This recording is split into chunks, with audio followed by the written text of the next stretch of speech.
Hello, what's up mga peeps? For today's vlog, magluluto naman tayo ng pork adobo. So ayun na nga yung mga rekado guys.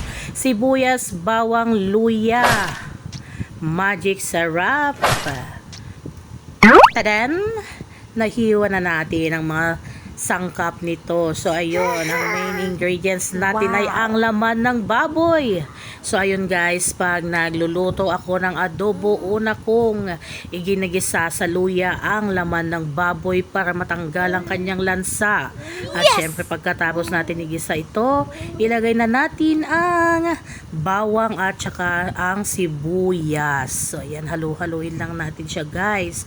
So ayun, ilalagay na natin ang ang toyo. Syempre hindi mawawala ang suka.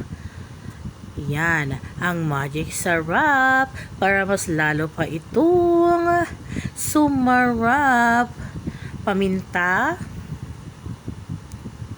At syempre lalagyan natin ng tubig para ito'y kanyang palambutin.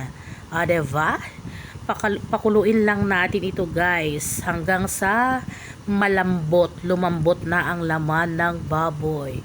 So ayun na nga guys, tadaan! Nandyan na ang aking pork adobo by Chef Tinang. Wow, yummylicious! So ayun na nga guys, sarsa pa lang ay ulalam na. Wow, yummy! Thank you for watching!